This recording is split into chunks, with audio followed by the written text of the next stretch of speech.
Very warm welcome, everybody. It is time for Ultimate Pool Extra with myself, Simon Webb, and my co-host, Scott Ryan. And Scott, it's been a good week in the Ultimate Pool world. 2 good nights of action, a wild card announced. But before we get into all that, I want to talk about your week. A little birdie told me that you had a little trip to the Ali Pali on Monday instead of watching the Champions League, and you were whining and dining at the Ali Pali. How was that?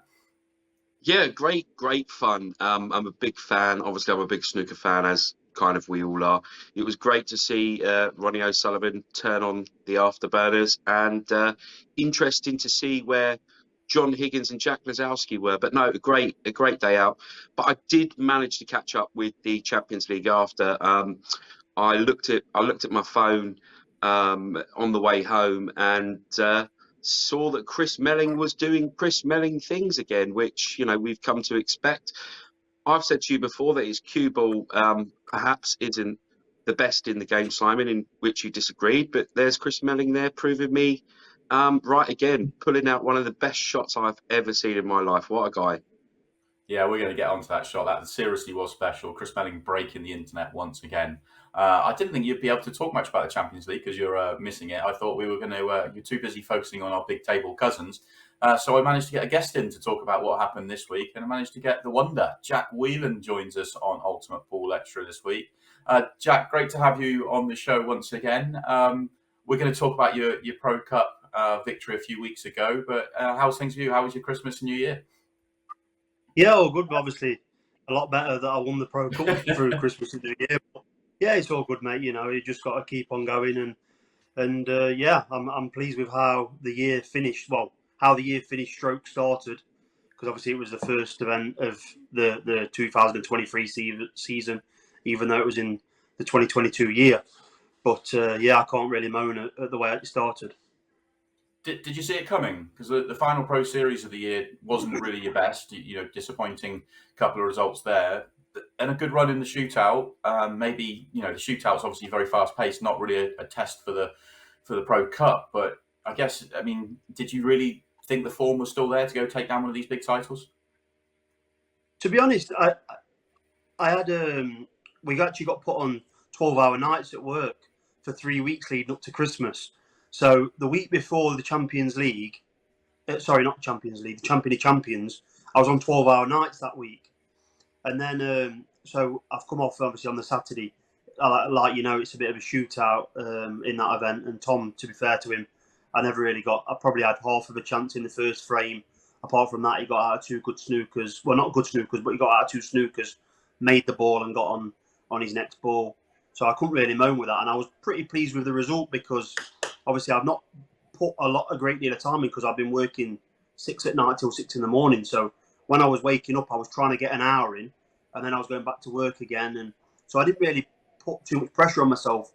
Luckily, I qualified for the Pro Cup on the Sunday, and I played a pretty solid match there against Luke Sanges. But yeah, I sort of dedicated a bit more time the following week into the Pro Cup because for me, although it might not class as the most prestigious tournament, for me, I think with it being on mainstream TV, for me it's the biggest major. And I know obviously I won it and I'm going to say that, but I think personally, if anyone was to say which event do you want to win out the whole season, it's the one on BT Sports, and lucky enough for me, it was my time to win. Yeah, that's how it feels at the venue. I'm obviously lucky enough to be there. I've been there the last couple of years, and at the venue, it has a very different feel. It feels elevated. I want to ask you, Scott, because you've been watching the last 2 years of the Pro Cup at home. Does it come across that way as well? Definitely. You can I was lucky enough to go last year actually, but you forgot, Simon, that we saw each other there. But no, it was the atmosphere was absolutely electric, and players, it fills up during the Pro Cup, and kind of because it's got that big field vibe to it. Listen, let's not kid ourselves. As much as these guys are phenomenal pool players, they want to do it on the biggest stage possible. And to do it on BT in front of several 100,000 people is probably the best stage to do it on. So, yeah, totally get that from Jack's perspective, and I'm sure there's quite a few of the other players that feel the same. Yeah, and I guess the stage does matter. You know, we've seen some players do really well when we're playing in club events when they're in the corner, and other players, you know, need to be front and centre. Are you now coming around to that, or have you always been that sort of player that you play your best ball when you're absolutely on that main stage in front of everybody? I think obviously we go back a long way, Simon, and you'll know that I've never shied away from the biggest stage, and I'd much rather play on TV in front of thousands and hundreds of thousands and however many viewers.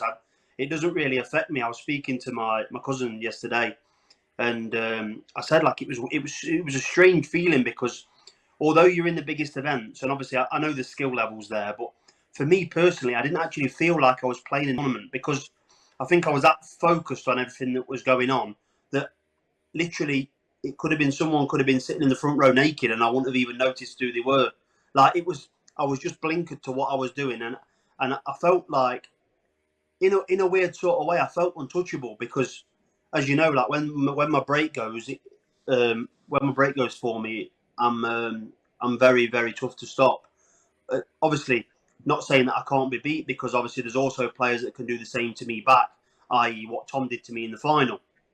But over a 2-set match when you're playing for an hour and a half, I feel like when my break's on, I'm giving myself that many opportunities for really easy finishes that pressure doesn't really come into it because when I'm breaking the balls how I know I can and how I do when I'm playing well, that basically you can just give the frame like wrap the balls up again because even anybody could really get them and the pressure doesn't really come into it, especially at the level we're at. It was literally a case of just making sure you're staying calm and focused and don't make no silly errors because you're not going to really miss any of the balls. But you think that puts the pressure on your opponents as well? Like your opponents are seeing you get those chances and think, well, that's another frame gone before you hit another ball. I think that a lot of the top players you see have that little bit of a different aura around the table when they're playing. They sort of like not put fear into their opponents because that might be a bit strong, but I think the opponents, like for example, if I'm sitting there and I'm playing against Gaz or I'm playing against Mick or I'm playing against Tom or I'm playing against Chris and they break the balls and they're a layout, I just think, just rack them up again. Anything's a bonus. If they miss a ball, then it's a massive bonus because really they should just clear the balls up. So for me, like I just sort of switch off and blinker myself into I need to hit a good break now because it's my turn, not their turn. And if they do make a mistake, then look, it's a bonus. But at this level, there's not many mistakes that are happening. Yeah, you mentioned the blinkers. You talked to me about that before when we did the watch along actually on Ultimate Pool TV. You mentioned when you played Jordan Shepherd, you had those blinkers on that you couldn't tell what was going on. There was a decent crowd in that night as well. And the reason I mention it is that your wife and family snuck in to watch that, and you didn't know they were there. This time for the Pro Cup, you knew they were there. But did that make it extra special? No, yeah, it did, yeah, because as soon as I come off the table in the Pro Series and I won, I see my wife there, and I says like, "Are the kids here?" And she says, "No, they're asleep." That's one of my little girls here now. I look staring at me. Yeah. But in the Pro Cup, I know they were there from the semi-finals, and I says to my wife, I said, I want them there because when you get a feeling that I was going to win, and I thought it was going to be the last Pro Cup that I was going to win, and obviously I lost out to Jordan in the end, and he obviously played really well to beat me, but I feel like I just had that extra sort of gear that not even a gear, it was the inner belief that I had that I didn't feel like I was going to be stopped. And as you've seen, like obviously you've seen every match that weekend, Simon and Scott as well, and you can sort of tell when you walk around the table different, and you sort of like you've got that little bit of momentum with you that, like we say again, it doesn't strike fear into somebody, but they can see when you're on the game, and when like when you get a little bit out of position and someone goes, oh, you can feel that they don't really want to take that shot. But when you're completely on the game, you just like get down and you just knock it in, and like it's over the pocket, and that like I say, it doesn't strike fear into somebody, but they know that you ain't bothered about them, or you're not bothered about the situation you're in, which is the most important thing. Yeah, you could see that at the Pro Cup actually, Scott. I mean, we saw Jordan Shepherd off colour through the event, and obviously Jack and Jordan played in the semi-finals again. He never had the Jordan Shepherd bounce, whereas with Jack, he just looked like he was dominant the whole tournament, really.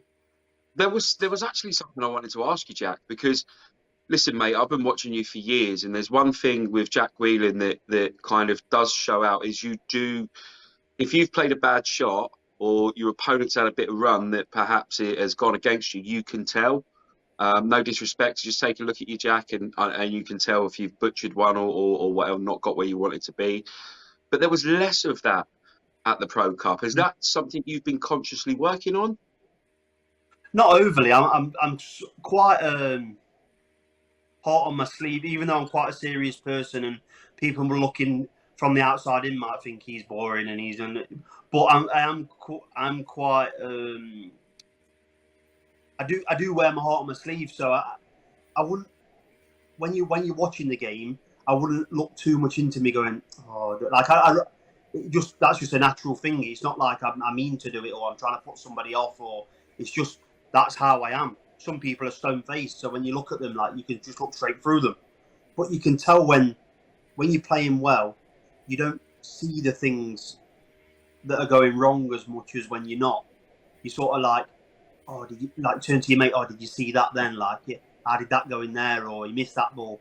Whereas when you're on the game, it's like you're looking at the table, but you're not actually looking what they're doing. You're just staring straight through them. Yeah. Makes total sense. Love that.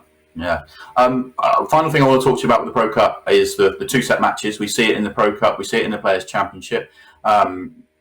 It's one of those that I've looked at the numbers, and there's been about 40 matches in 2-set matches now, and the person who wins the first set wins nearly all of them. The percentage is incredibly high. All but 3 matches are won by the person that wins the first set. 2 of the 3 that have been won by the person losing the second set are by you, Jack. I mean, what is it about you that allows you to sort of come back in these 2-set matches? It's a tough one because, to be honest, I didn't know that stat either myself. I have heard of something along them sort of lines, but even it surprised me. I just think at the end of the day, look, you're never out till you've lost. So for me, being 1 set down, look, I was 1 set down to Jordan in the last year's semi-finals, and I ended up losing the second set. I was 1 set down to Chris Melling in this quarterfinals, and I sat there and I thought, look, I'm second favourite in the shootout anyway, but we've got another 50-50 set, and if I win the set, it's 20 seconds. That's what I kept on saying to myself. It's 20 seconds. If he doesn't break well, I can win. If he misses a ball, I can win. So it's not like when with the 6-wedge shootouts, don't get me wrong, there's a lot of luck involved and there's a lot of skill involved as well. But I think people are scared of it, and that's a big thing that I'm not. Like I don't. Although I've not played a lot of them, I'm not. I wouldn't say I would panic as much as maybe a few other players would panic. But look, that comes down to experience as well and self-belief as well, because I always, even when I was playing Chris, I always believed that I could come back. And as you've seen in the second set, I come flying out. I know Chris made a bit of a charge back at me in the back of the second set, but in going into the 6-wedge shootout, I just said to myself, as long as you get around the 20-second mark, like you're very, very like competitive at that. And then when he got 26 seconds, I thought, look, this is mine to throw away here, because I think that at the level that I put myself at, I would say if you get under 23 seconds, you've got a chance. Anything over 23 seconds, I think you need them to make a mistake, which luckily for me is what happened with Chris. Obviously, he missed one of the balls, which added another 3 or 4 seconds on, and he had to run the white up into the bulk area, which actually made me, I think with the layout that I got, because I hit the break really good, and I actually practiced it a few times, because I've seen Mark and Gaz play the shootout, and the way that Mark, he hit the head ball and he ran into the second ball with the cue ball to stop the white instead of a stun shot, which is normally played. Normally you hit the head ball with stun and you just pull it back a 3 or 4 inches. But I hit it with just above middle, so it topped into the second ball, which stopped the cue ball, and the head ball goes to the middle pocket. So I knew that was my first ball. So I broke and went straight round the side.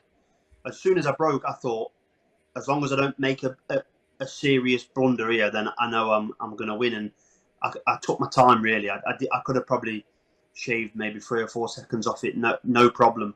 Even with the last shot, I knew I was on 19 seconds when I come round for my last 2 shots, and I stung one in, and I literally took probably 3 or 4 seconds on my final ball just to make sure I didn't make a mistake.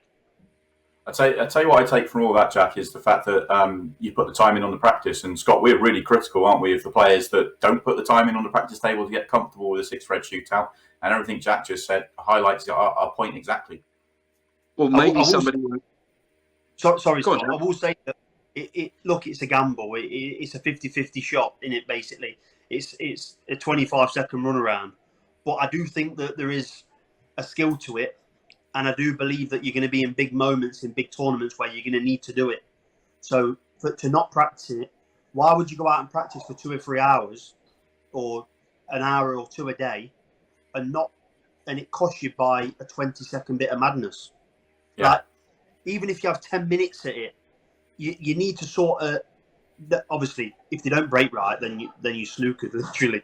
Because obviously you can pan instant, even I know sort of where the balls are going to go.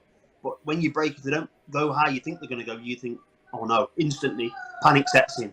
So it's one of them where you do need to break well, but you need a little bit of luck with the racking as well. But I think that people need to start practicing it, because if they don't, when it comes to it, they are going to get found out. And you see too often where you get a 30-second and a 40-second, and that can't win at this level. Like, you deserve to lose if you get in them sort of numbers. Don't get me wrong, they can get you where you can make it a lucky escape, but I think if you're outside 26 seconds, really, I think you're struggling to beat any top player. Look at Chris, for example, in the shootout on Monday. Monday. Yeah. When he broke, they landed a little bit messy for him, but he got 20 seconds. Do you know what I mean? Yeah. It was that just goes to show how quick he can go. And like he said in the interview after, he thinks he can get 10, and to be honest, I think 10's a little bit too short, but I think if you made 2 balls off the break, you could maybe get a 12. I think 10 might be too short. It'd be amazing to see that in a competition. I think Scott, definitely this year, Brian's will get beat. Definitely. You think? I think the other way. I can't see it getting beaten. I can see it getting beaten in practice, just not in a tournament. What do you think, Scott? Come on, be the decider here. I actually do agree with Jack. He's right that because I've seen some really. No. I'm being serious. I've seen some really, really, really quick times. If you can pop 2 balls in off the break, and they split well, why not? I tell you the reason I don't think he'll get beaten this year is the fact that normally if you go first, you're trying to set a solid time. So you're not trying to overrush. You want to set 20 to 25. You know what Jack's saying, 23. So you're not going to go ultra quick to risk a 15, and it's unlikely you're going to hit the break hard enough to make 2 balls anyway.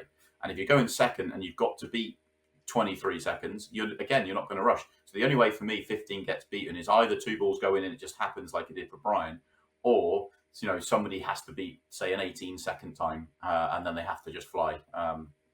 Looking forward to finding out, though. Should be a lot of fun finding out over the course of the next couple of years. I think with the standard rising so high, though, you're going to get a lot more deciders and a lot more cagey matches where I think you're going to get a lot more 6 red shootouts this year coming up than you ever have before. So obviously you've got more chances, and when people start adapting to, look, I need to practice this, then I think they'll realise that there is a technique to it over, like if you look at Sean Story, for example, you can clearly see that he's worked on it.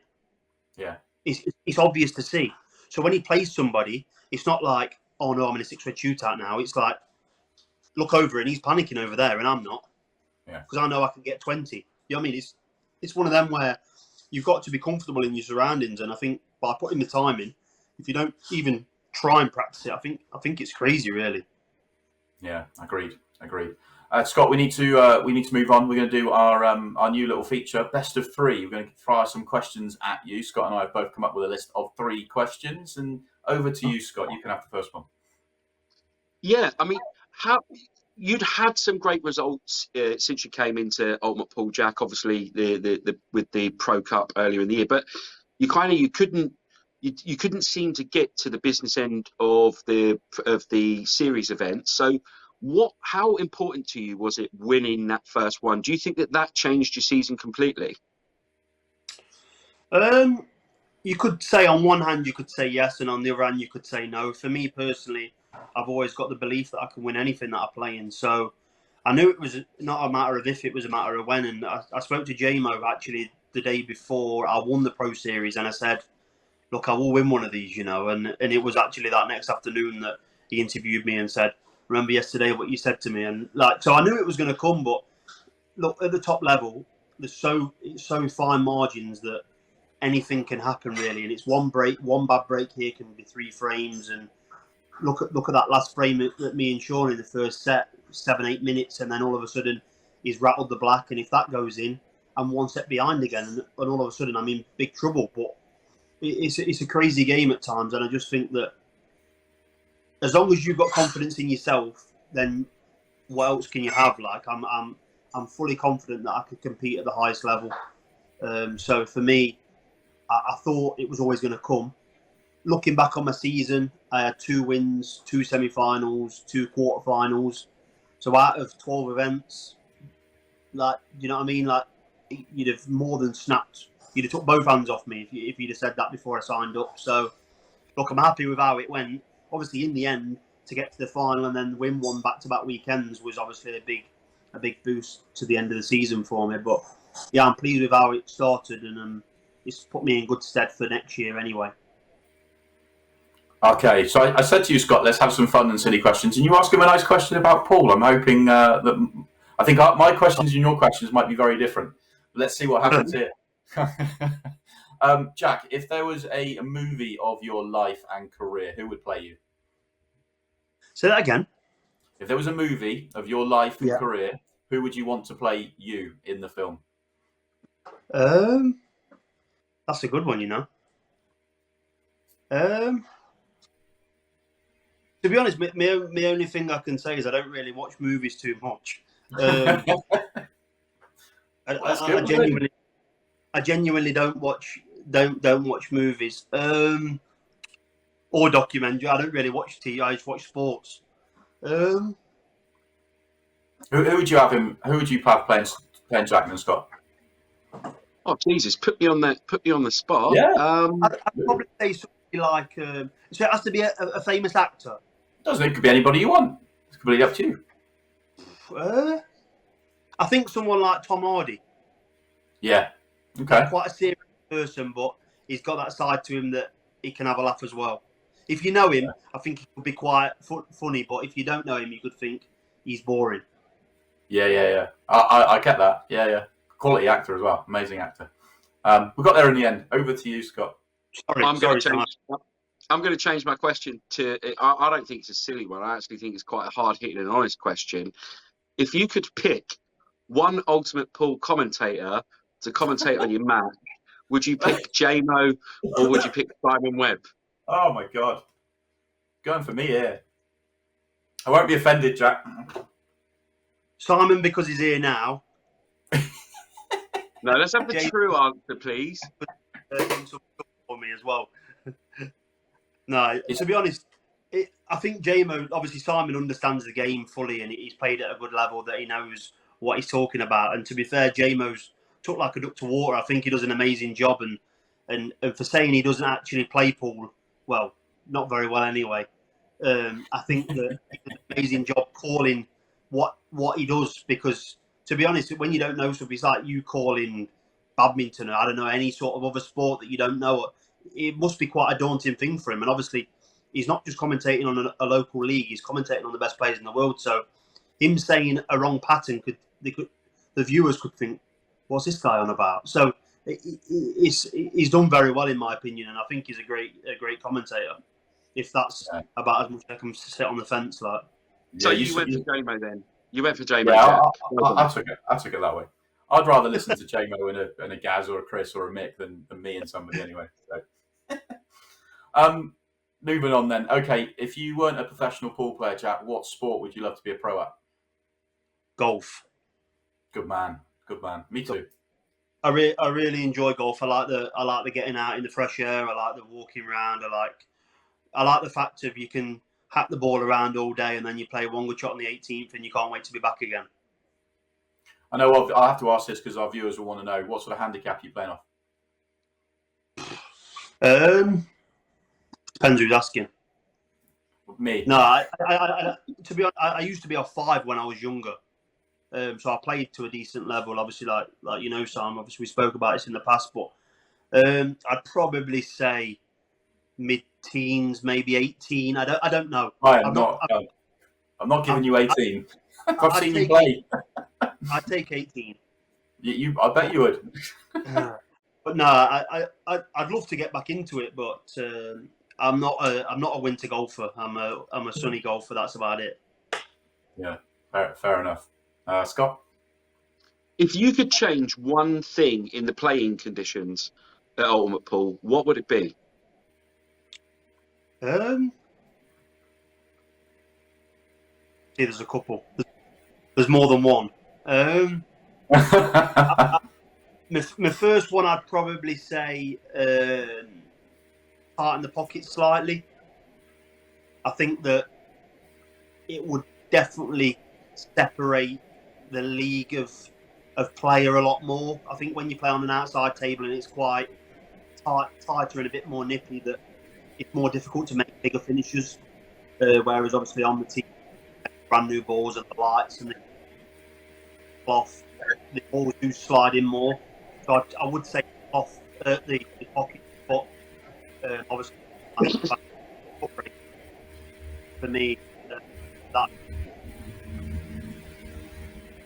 I think we're just losing you there a little bit there, Jack. Right. Hello. You're back. You're okay. Yeah. Pockets for me as well.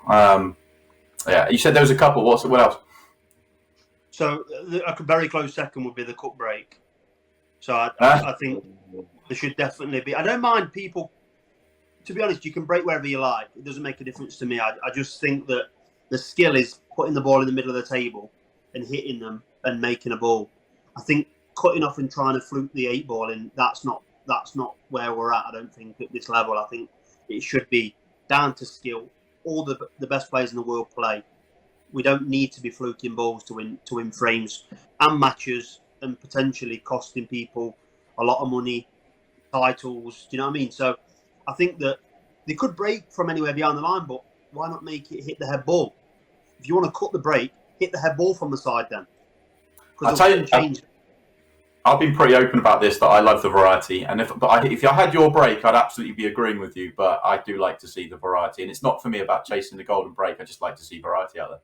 But I think apart from maybe 1 or 2 players in the world, I think people are going to the cut break to chase the 8. And I think it's a bit of don't get me wrong, it's good for viewing, and obviously that's what the main thing's about, the public and the figures and the viewing figures. But for me, when you think that there's a lot more, obviously there's clearly a lot more skill to breaking and clearing when you're massively under pressure than just spinning the 8 ball and off the break. Yeah, true. Okay. My final question then. Yeah, an opinion to be divided forever. Yeah. Because I don't think it'll ever change, and you're always going to get players moan about it. So it's going to be one of them things where you just got to get on with it. And look, it doesn't bother me. I've had a couple of golden breaks. I've had a couple of golden ducks, but I would never chase the 8. Obviously, I get to the point where you get 20 seconds left and you got to cut the balls. But for me, I just hit the break harder than from the middle. Yeah. Yeah. No, I get the argument. It's not for me. But there you go. My final question then, Jack. What's the biggest title of your career? The Pro Cup. Yeah. So you're saying that even though obviously you're a world champion back in 2015? Of the World Championships? Of the World Championships, yeah. Wow. For me, winning the Pro Series 3 meant more to me than winning the World Championship. Because obviously everyone dreams about being the world champion, and I totally get that.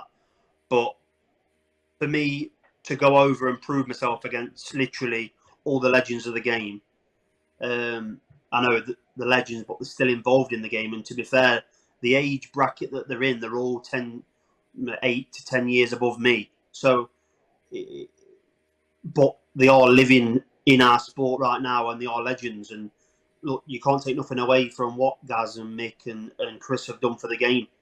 So for me, to win the title was a massive thing. To win the Pro Series 3, to win the Pro Cup, that probably meant the most to me. I think because for me, it's the little things that you see, like when you're in the shops and someone say, "Oh, are you that guy for the plays pool? And I seen you." And one of my mates from work was on holiday in Portugal, and he went into a bar and they just had it on in the bar, and he's like, told his wife, "Oh, one of my mates from work plays pool," and it was me against Jordan in the semi-finals. That's amazing. So the whole thing, but like that's not ever been done before. So for us to be on mainstream TV and win the title, for me, that's the biggest. It meant the most to me, and obviously with my kids being there, that meant an awful lot as well. And the trophy is, I'd probably say, it's the best trophy that's ever been in pool. In my opinion, cool. It's an unbelievable trophy. When I was that gutted about losing last year, that obviously I'm really proud of myself for coming back and winning this year. But that trophy is unbelievable. Like I never put any trophies up ever. They go in the loft or in my little lad's bedroom. That one's going up in my pool room. That one is. Yeah, heavy as well, isn't it? Good bit of kit, that one. It is heavy. Yeah, my little girl, she's only 16 months, and she tried to pick it up, and she fell over trying to hold it. She couldn't even pick it up. Oh, I love that. That's quality. That is our best of 3. I guess we need a winner, Scott. I feel like we should turn this into a bit of a game. Jack needs to now pick the best questions, I reckon. He's going to pick you. The best question. He just broke your heart by saying J-Mo's his favourite commentator. Of course he's going to pick you. I don't blame him. I'd be doing the same. He's going to be our job.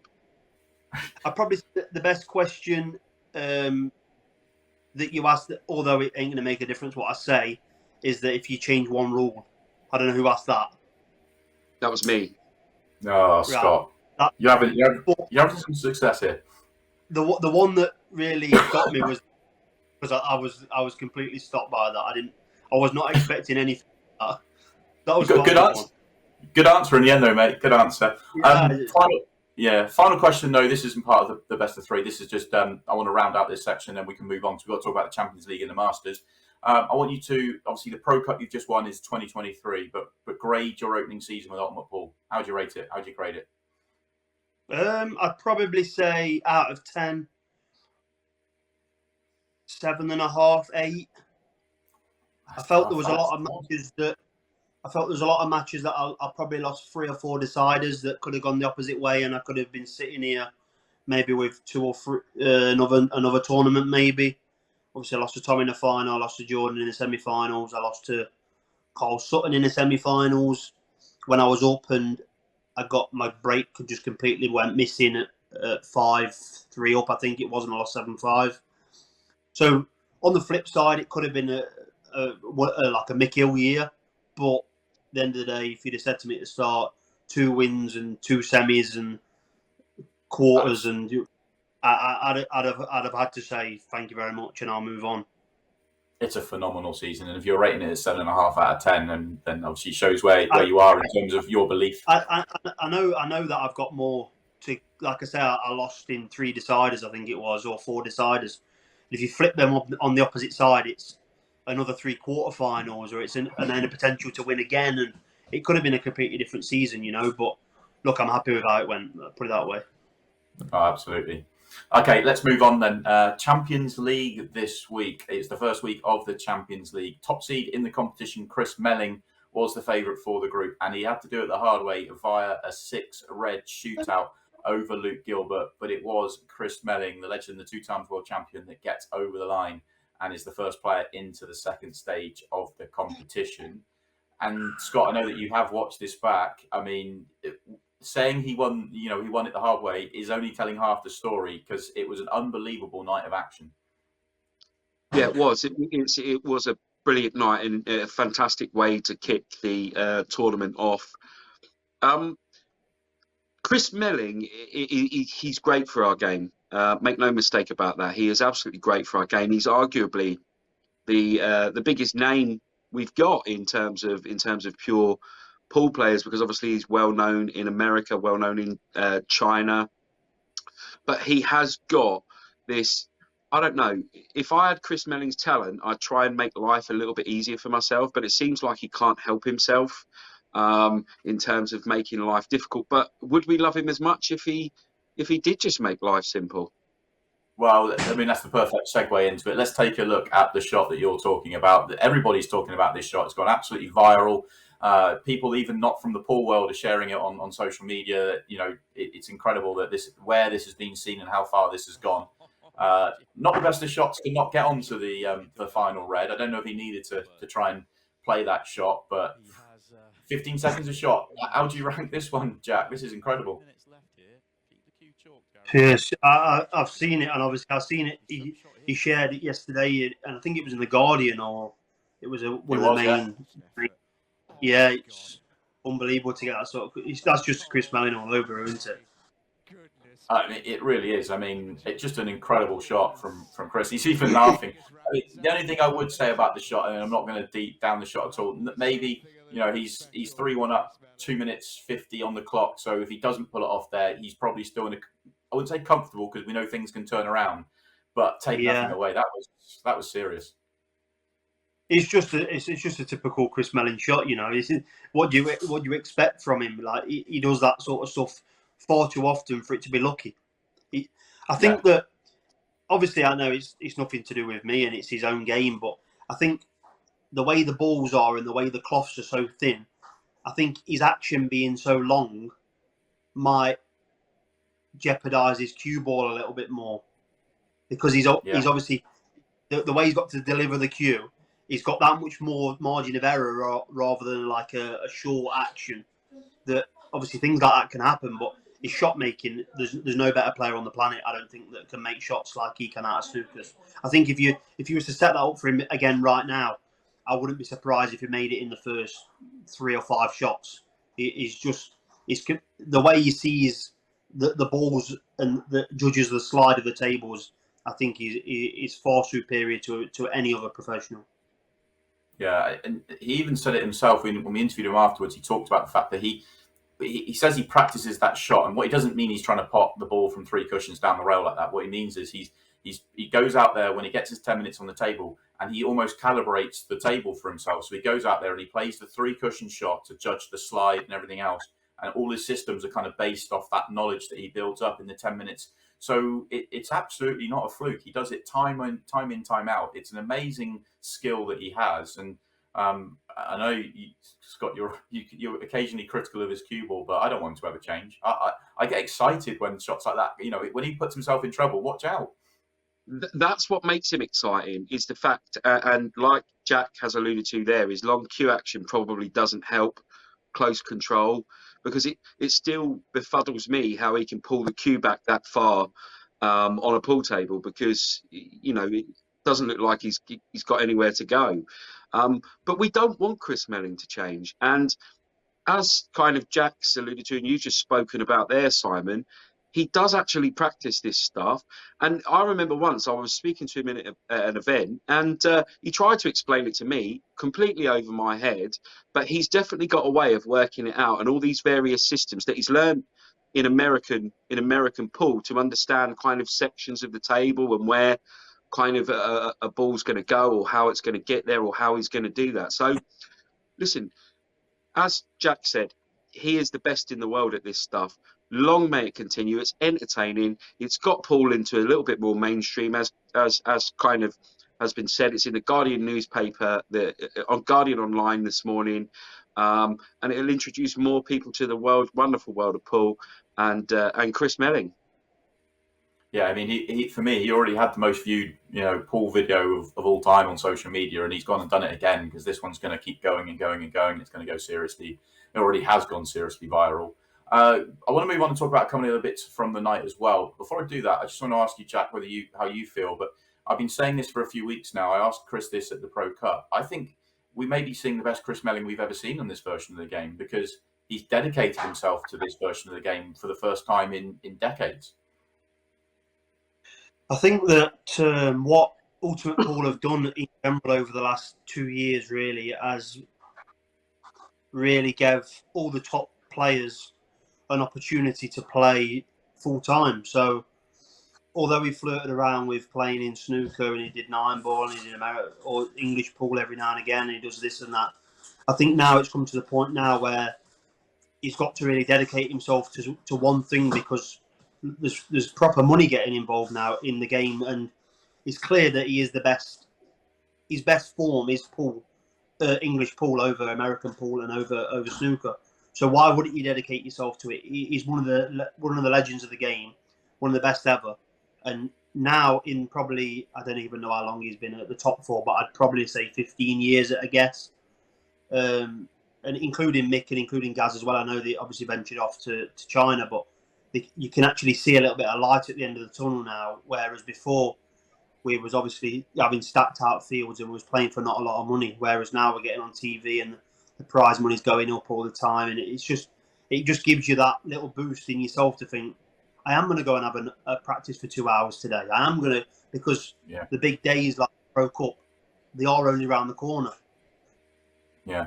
No, absolutely. I mean, he's still going to play the odd American tournament. He's still going to go and do that sort of stuff. But he's certainly, for a consistent run, staying on this version of the game, first time for a very long time. So I don't see his form dipping anytime soon. I want to show you a clearance from Luke Gilbert that if it hadn't have been on this night, if it hadn't have been for Chris Melling and his shot, we'd be raving about this. And this could be potentially going viral, because this clearance from Luke Gilbert is seriously, seriously special in its own right. Let's take a look at it. Comes to the table and it's a mess, and he makes it worse, and this is where things start to get pretty special for Luke. Use the one in the middle rather than the one to bottom corner. Have you seen this clearance, Jack? I didn't know. I was actually practicing on the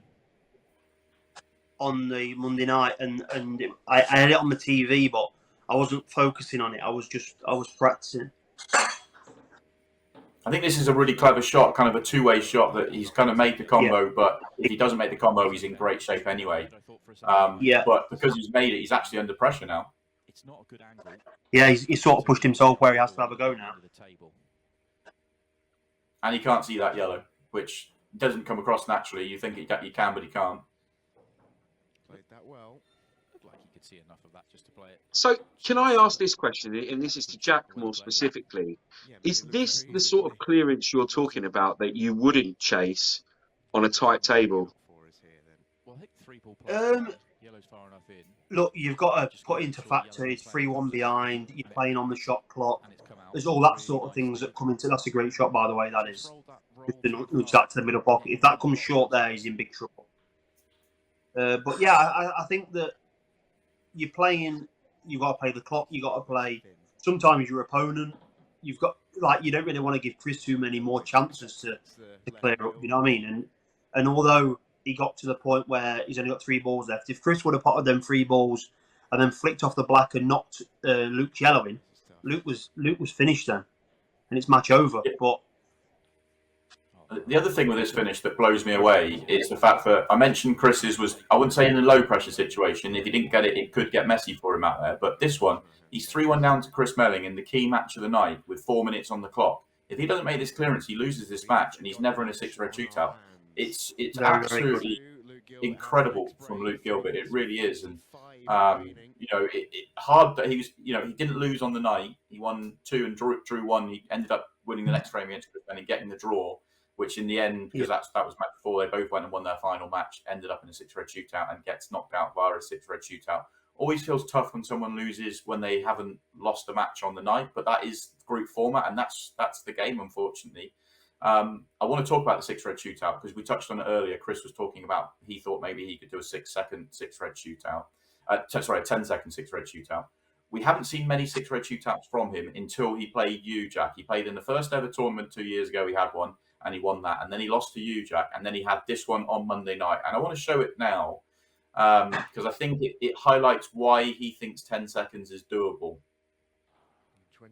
He's got 26 seconds to beat. It's a fairly comfortable time for a player like Chris, but it's not the best of starts. Right within his wheelhouse.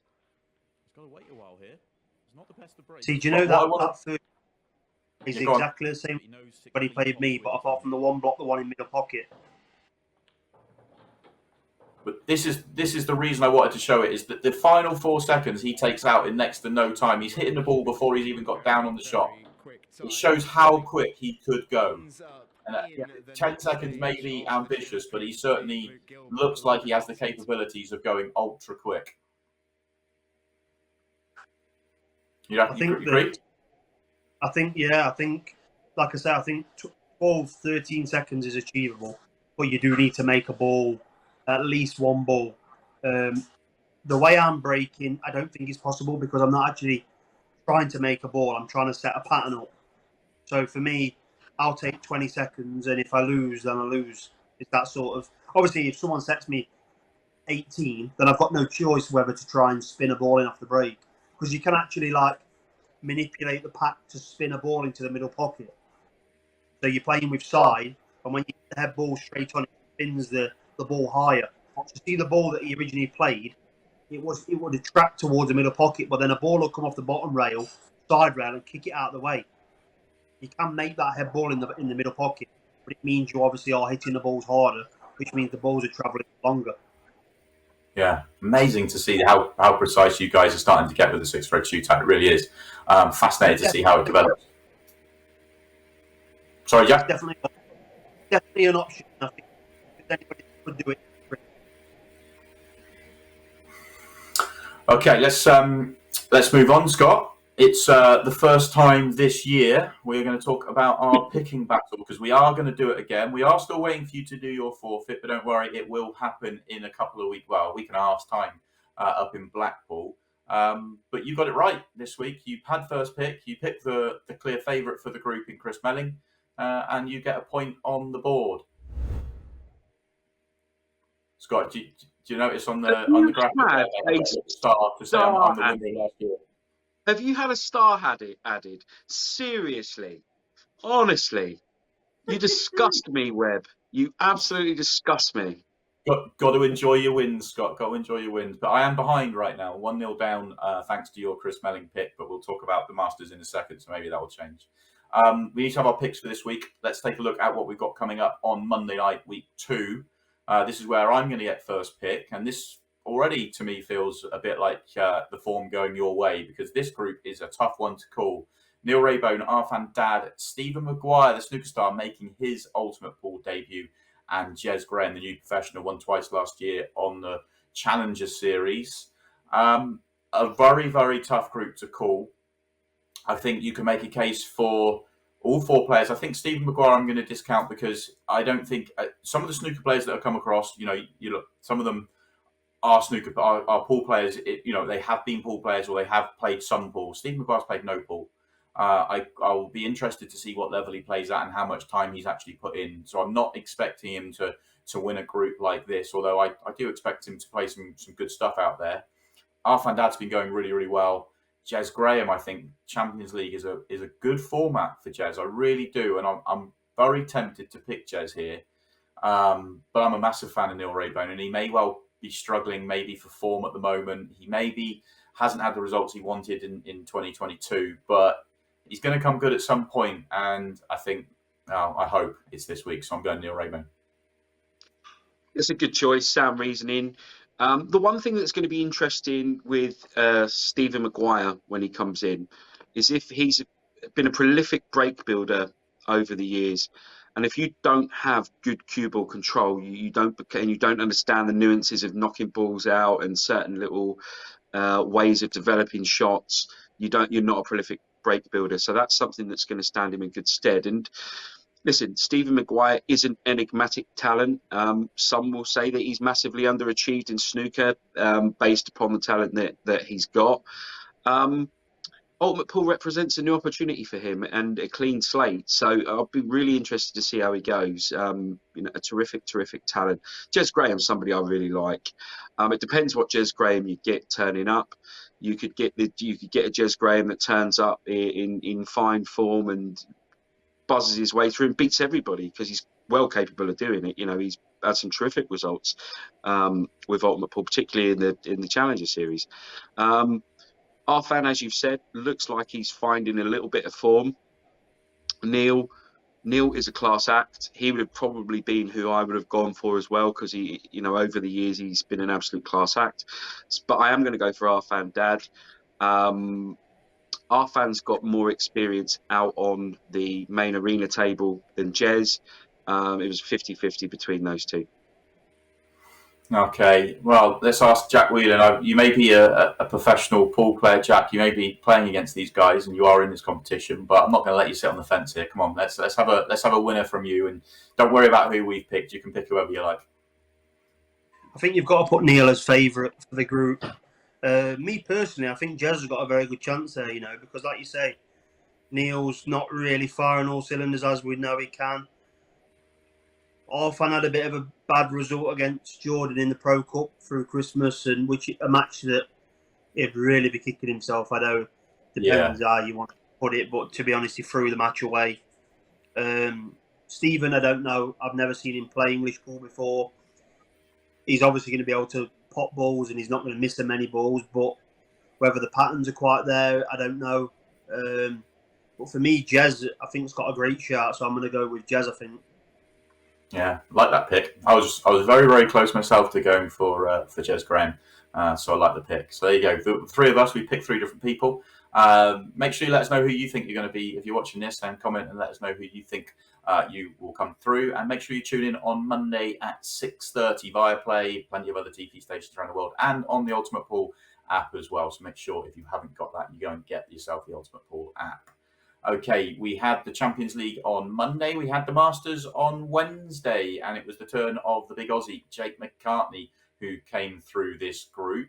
He had to work very, very hard indeed, deciding frame against Scott Pope in his first match, and then got over the line against Phil Hoskins in the second match. Phil Hoskins had taken down Ultimate Pool Pro in his Ultimate Pool Pro debut, Ryan Fleming, in his first match. So really good result there for Phil, but a great result for Jake. He had to do it the hard way, had to dig deep and work hard, and he often, that phrase "precious for tyres," he showed it there. He handled his nerves and got over the line in a tough night of action. Yeah, I mean, you saw it in the Pro Cup at times, Jake. He doesn't like to do things the easy way, does he? But he got the job done. Obviously, he was overwhelming group favourite, and he went out and done what he should do. So he could be very happy with his night's work, despite the fact he put himself under a bit of unnecessary pressure. Yeah, Jack, I was saying very similar to what I was saying about Chris Melling. I think Jake McCartney is now really rounding into. I think he's improving. He hit the ground running by winning his first weekend with the Ultimate Pool, but I think he's a far better player now than he was when he won.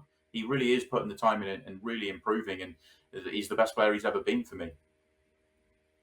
I think you've got to give credit where it's due, because look, he's flying halfway around the world, away from his family, away from his partner. He's staying in sunny Stoke. So Yeah.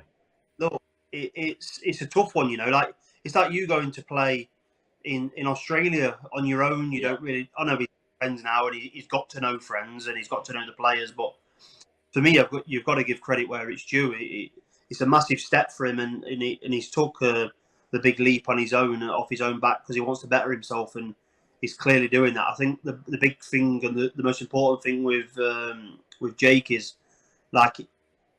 he's so what sort of attitude? If I win, I win. Yeah. He's really happy-go-lucky sort of guy, and he's a really nice guy off the table as well. And for saying I only met him this year, we get on really well, and I've got a lot of time for Jake.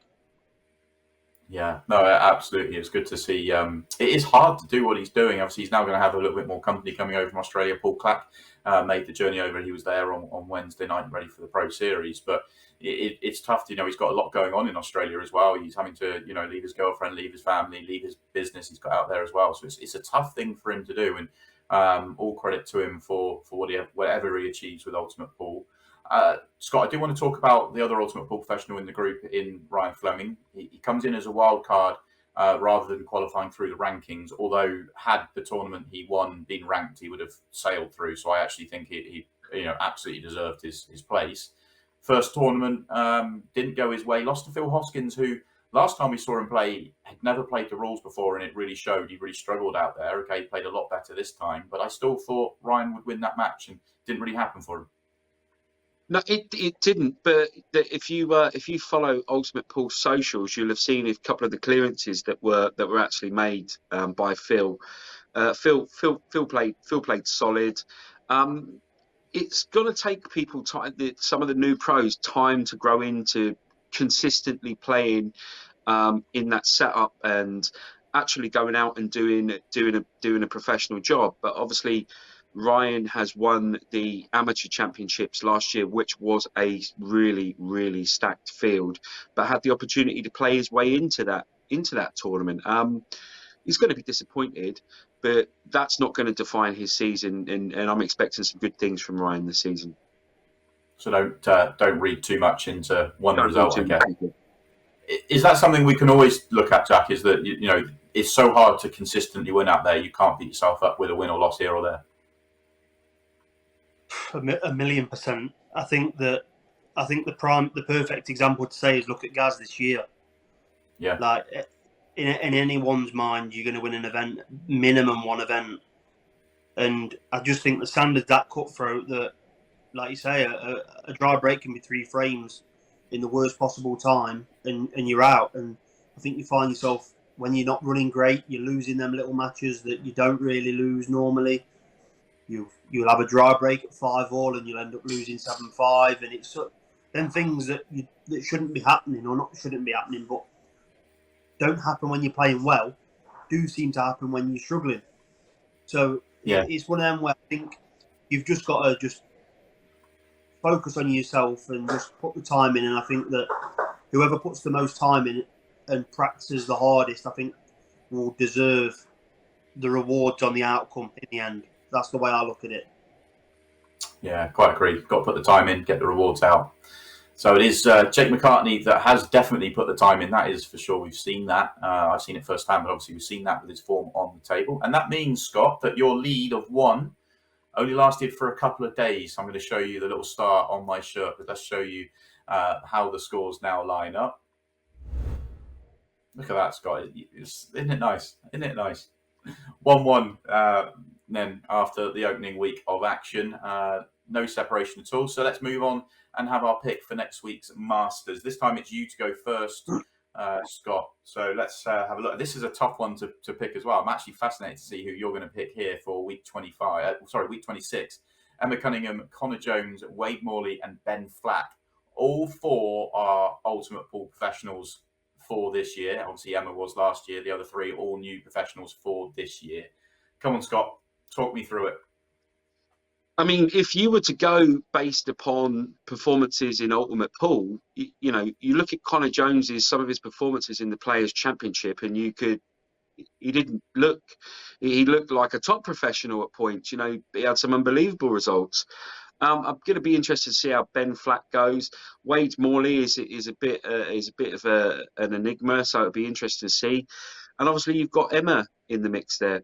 It's actually a really vile group to draw, and you could make cases for all 4 people winning that group. But I am going to go for Connor Jones, and I'll be interested to see where you go next. Well, I thought you were going to go for Ben Flack. I'll be honest with you. I think, in my opinion, he's a slight favourite for the group. And I was going to go for Emma because you were going to go for Ben. But now that you haven't gone for Ben, I'm going to go for Ben. So I'm going to change my pick here last minute because you've thrown a little bit of a curve. You've gone against Emma. So when I see Emma in Blackpool, I'm going to tell her. No, she'll watch this anyway. So you'll be accosted by her sister Mary, and she'll tell you that you know nothing. Well, but also you went against Emma as well, so this. Why are you bringing me into it? Because you deserve it. That's not very nice, is it? Fully deserve it. Let me tell you my reasons for going for Ben Flack. Obviously, he's a great pedigree in the game. Didn't start the journey with Ultimate Pool till this year, but he went really, really well in the pairs. Really impressed with the way he played on that big stage, and I think the more chances he gets on the big stage with Ultimate Pool, the more he's going to impress. And I think he's the player that's going to come through this week because of that. Actually fascinated, Jack, to see what you think might happen this week. I mean, Connor's a player that you've practiced with, but obviously you know the other players. You know, what do you think? To be honest, I know Wade as well. He actually lived originally from Derby, so I do know Wade quite well, and he's come on leaps and bounds in the last probably year and a half. And to be honest, he plays all of the time, so it's no surprise. Me personally, I'd say Ben was the favourite for the group going on past, but I don't know if the clock might affect him a little bit. Don't get me wrong, he's a very good player, but there is other good players out there that do get phased by the clock. You can clearly see that it's a bit of a weird one. If I was going to have to pick somebody, I'd probably say Ben. But as you've took Ben and you've took Connor, I'm going to say Wade. Okay. Well, I'm going to take it that you picked Ben, so that at least I've got some company in it. So thank you for that. That is the Masters. So if you want to watch the Masters, then it is exclusively live on the Ultimate Pool app, Ultimate Pool TV. If you're not a subscriber already, then make sure you go and subscribe, and you can watch all the action there Wednesday at 6:30. Plenty on there as well. If you haven't subscribed, make sure you do, because there is a huge amount of pool coming this year, and you'll have access to it all. Final bit of big news that happened this week. We had 2 wild cards left to announce. One of them happened this week. Many people may have thought this was coming, but it has finally happened. Mark Selby will be an Ultimate Pool professional for 2023. Absolute legend of the snooker world, won everything there is to win multiple times. He's also a former world champion in the pool world. He's also the Pairs Cup champion with his partner Gareth Potts. Scott, how exciting is it to see the jester from Leicester joining the pro ranks? Really exciting. And if you're a pool fan, go out and find the footage from 2006 when he won the World Championships to see how dangerous he's likely to be on the Ultimate Pool circuit. Don't be surprised if he doesn't win an event this year, a singles event. Yeah, completely. Yeah. Jack, what do you think? How exciting is it for you as a player? I think it's an unbelievable achievement what Ultimate Pool have done to get someone like Mark involved, because obviously I know Mark Williams is obviously a household name, but Mark Selby's for me obviously he's like Mark. Both Marks, they're both legends of the game, and they've both done incredible things in the sport of snooker. I think that Mark Selby is going to be extremely dangerous, and it's going to be a draw that nobody wants. But also, it's a draw that a lot of top players will want, because, look, the way I see it is you're getting the snooker players involved, but that's massive for media. And for me to play like a Mark Williams or a Mark Selby first round, or my first chance, or first, however you get involved in playing, whichever round it will be, for me, it can be something where your name then becomes a lot bigger on a wider scale of, oh, Mark Selby's playing a pool tournament with all them pool players that can't play snooker. But then all of a sudden when you play them and they realise that they're not just pool players, that they can actually play the game, I think that a lot of people are going to then turn into supporters and followers of someone like myself as well. So me, obviously, you don't want to you want to stay away from the draws as much as possible. But for me, playing a Mark Allen, a Mark Selby, or a Mark Williams, it's only good for the wider scale of everything. Because I think that if you was to beat a Mark Selby, for example, not saying that he's favourite or I'm favourite for the match, it could potentially be on Sky Sports News. Mark Selby's entered a pool tournament, lost. Or you know what I mean? Then, if he beats you, nothing gets said. So you've got to still win the matches, but I do feel that the way that the audience will look at it is them snooker players are just going to go and walk all over them pool players, and it's not going to happen. It's not going to happen. No, I mean, but do you think that Mark? I was going to say, do you think that Mark Selby is definitely a player that could go? I mean, we saw him win the pairs with Gareth, and it's not as though he was carried. He was so good in that tournament. He could go. He could win a Pro Series event. Do you think that? It's a tricky one, because obviously he clearly can win an event. He's obviously won the World Championships, which is the biggest, arguably the biggest event.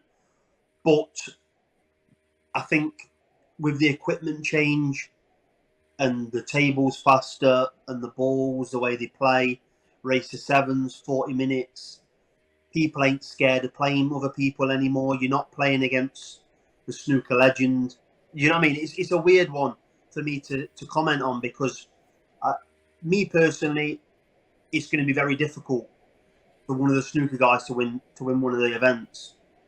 If someone, for example, like Gareth Potts don't win an event for a year, how is somebody that comes in that doesn't play the discipline going to come in and win an event straight away? Don't get me wrong, it can happen. But what I will say is Tom Ford's probably the biggest rival to Mark Selby in the snooker department. I think just because I know Tom as a pool player as well as a snooker player. I know that Mark Allen's tried a little bit, but he's always been a snooker player, whereas I know Tom playing actually like at county level. So I know he's played like the grassroots sort of stuff, never mind on the TV and all that stuff. So I know he will be on it and he'll be playing. But look, Mark can win anything he puts his hand to. He lost in a Chinese World Championships, another discipline. So he can clearly win any cue sport. He's that gifted. But I do think it will be very. It'll be a shock to me if a snooker player wins a Pro Series this year. No, I'm looking forward to finding out. I really am, and Mark Selby will be among those ranked. What I will say on that though, Simon, if there was to win a Pro Series, I think it would be massive for the sport as well because it will get a whole lot more recognition of. Maybe you see some publicity is bad publicity, but I think that any publicity like that will be massive for the game, and for them to win one would be huge talking point. Yeah, but you're right. Look, me personally, I don't think they're going to be putting enough time to win an event. I just think that you're going to run into a player that's fully tuned up, that's going to play pool against them. Yeah, no, great. I mean, Scott, we're going to talk in more detail when we sort of preview the Pro Series about all the snooker players. But it would be great to see it, and you're nodding your head a lot that the exposure that the snooker players bring is massive for the sport. It's needed for a long time. Listen, we need it right now in the sport. It's really important, and what it does is it introduces other cue sport aficionados to a great product. And I'm sure that the snooker fans that tuned in for Mark Allen when he played in the Players' Championship weekend, and the people that tuned in for Ryan Day and for Mark Selby are going to watch the Pro Series, and as Jack said, they're going to fall in love with some of the established pool players, which is only great for the game. Yeah, completely agree. Really looking forward to seeing all these snooker players when they play in the Pro Series for the first time, and obviously all the other events they're playing in as well. Scott, that is the end of the show. Is there anything else you want us to anything else to cover? Anything else that needs to be said? Or are you happy for us to wrap up? I'm content, Simon. I see you've got your wonderful little star on there. Did you put that star on there yourself? Yeah, I don't want to give any secrets away. You are that sad that you would put that star on yourself. Like, it's ridiculous. Yeah, I wouldn't have put it on if you'd won the season, that's for sure. I wouldn't have even thought I know you wouldn't. Yeah, I know you wouldn't. Oh, well. We won one anyway. That's all that matters right now. Jack, thank you for coming on. Great fun. Great to get you on. Best of luck for the rest of the year. Pro Series, I guess, is the next thing for you. So best of luck for that one. Scott, thanks for joining us as ever. No problem. And thank you all for watching. Make sure you tune in on Monday night for the Champions League, Wednesday for the Masters, and we'll be back next week as well. We'll see you then.